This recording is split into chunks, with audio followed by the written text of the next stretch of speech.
আমি অসময়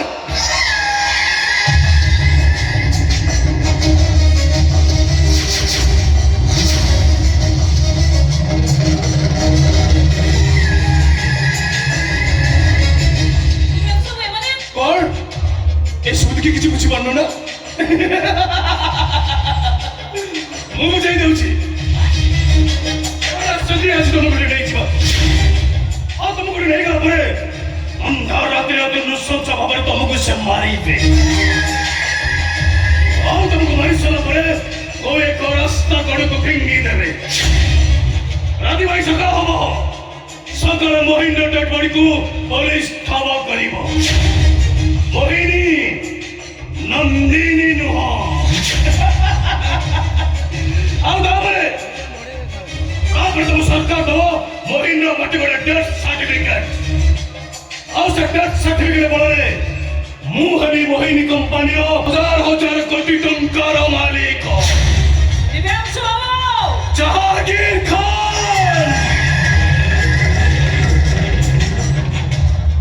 ମୁଁ ହଉଛି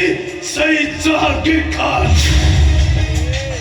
ଯୋଉ ଜାହାଙ୍ଗୀର ଖାନକୁ ତମ ସରକାର ଖୋଜୁଛି ପାକିସ୍ତାନ ନେଇ କାଶ୍ମୀର ପଟେ ତମ ଦେଶକୁ ବସିଛି କାଶ୍ମୀର ବିଶିଷ୍ଟ ଶିଳ୍ପପତି ପଣ୍ଡିତ ପ୍ୟାରୀମୋହନଙ୍କର ଏକମାତ୍ର ଝିଅ ଥିଲା ମୋହିନୀ ପ୍ରଥମ ପ୍ରେମ ଜାଲରେ ମୁଁ ମୋହିନୀକି ଫସେଇଲି ଆଉ ତାପରେ ତାକୁ ବାହାଇ ଆଗ ତା ବାପାକୁ ମାରିଲି ଭାବିଥିଲି ତା ବାପାକୁ ମାରିଦେଲା ପରେ ମୋହିନୀ ତାର ସବୁ ସମ୍ପତ୍ତି ମୋ ନାଁରେ ଉଇଲ୍ କରିଦବ କିନ୍ତୁ ନା ସେମିତି କିଛି ବି ହେଲାନି ବରଂ ସେ ଜାଣିଗଲା ଯେ ସମ୍ପତ୍ତି ଉପରେ ମୁଁ ତାକୁ ବାହାଇ ତା ବାପାକୁ ମାରିଛି ଏଇ ଯୋଉ ଡକୁମେଣ୍ଟ ତମ ମୋହିନୀ ନାଁରେ ସାଇନ୍ କଲ ସେଦିନ ସେ ଡକୁମେଣ୍ଟ ସାଇନ୍ କରିବା ପାଇଁ ମତେ ସଫା ସଫା ମନା କରିଦେଲା ମତେ ପୋଲିସର ଧମକ ଦେଲା ପୋଲିସ ତମ ଇଣ୍ଡିଆନ ପୋଲିସ ଆଫଗାନିସ୍ତାନରୁ ଆସିଥିବା ଗୋଟେ ଆତଙ୍କବାଦୀକୁ ସେ ଛଣ୍ଡାରୀ ପୋଲିସର ଧମକ ଦେଲା ମଲା ମଲା ଏଇ ହାତରେ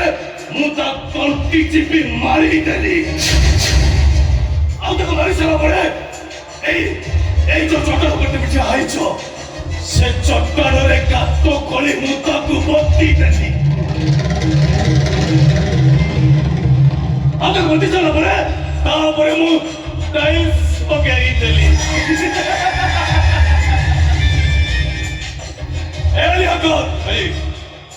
এই হারামির ভাই রক্ষো এই হারামির ভাই রক্ষো ভাই আমার ওড়িশার ସବୁ ଗନ୍ଧ ଆସ୍ତେ ଆସ୍ତେ ବହୁତ ହବାକୁ ବସିଲାଣି ସେ କାଫେରକୁ ତ ମୁଁ ନିଶ୍ଚୟ ମାରିବି ହେଲେ ପ୍ରଥମେ ଏଇଟା ମରିବା ଦରକାର ଏଇ ସେଇଟାକୁ ମାରିଦେ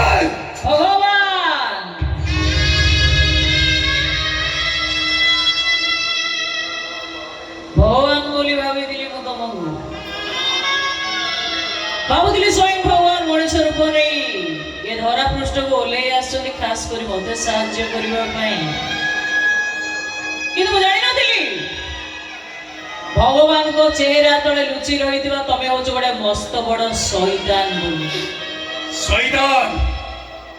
ଏ ଜାହାଙ୍ଗୀର ଖାନ ଗୋଟେ ବହୁତ ବଡ ଶୈତାନ ସତରେ କଣ ମଣିଷ ମାନେ ବାସ୍ତବ ଜୀବନରେ ଏତେ ସୁନ୍ଦର ଭାବରେ ଅଭିନୟ କରିପାରନ୍ତି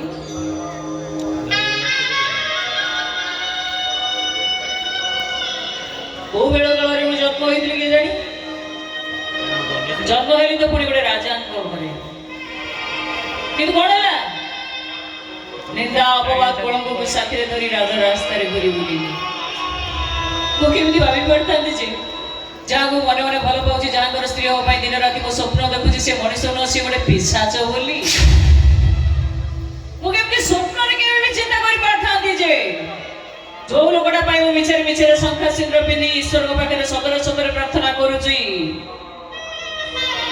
ସେ ଆଫଗାନିସ୍ତାନରୁ ଆସିଥିବା ଗୋଟେ ଆତଙ୍କବାଦୀ ବୋଲି ଏଠି ଠିଆ ହେଇଥାଏ ମୁଁ ଶୁଣା ହଉଛି ଫୁଟେଇ ଦେବି ନେଇ ଯାଇ ତାକୁ ପ୍ଲାନ୍ ଅନୁସାରେ ସତନ ସେ ଚୁନା କରିଦିଅ ପଚିବା ପାଇଁ ଆଉ ଟିକେ ଇଚ୍ଛା ନାହିଁ କାହିଁକି ବଞ୍ଚିବି କଣ ପାଇଁ ମୁଁ ବଞ୍ଚିବି ମୁଁ ତ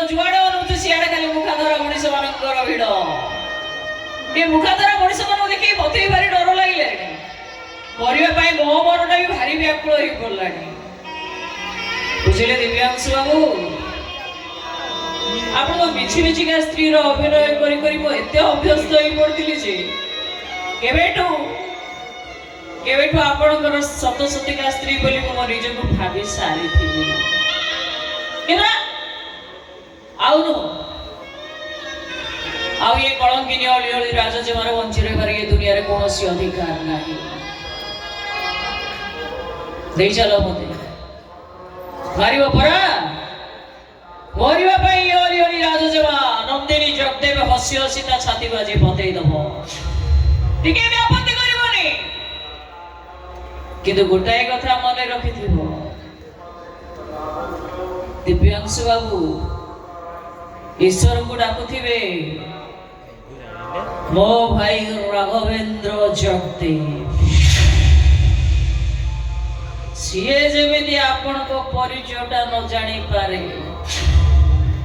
ନହେଲେ ନା ଫାଡ଼ିଦବ ଆପଣଙ୍କୁ। हुशियार थिबे।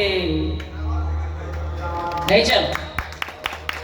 चलो मते मारिबो परा, कोउठी मारिबो, को रास्ता रे फोपाड़िबो सेटा तम ऊपर निर्भर करे। ख्याल नहीं कोन भाई कथा मन पड़ जाउछि कि जमा भय करंतुनी, ईश्वर को डाकतु, से जेमिति न जानि पारे। नहीं चलो बोलो बेटा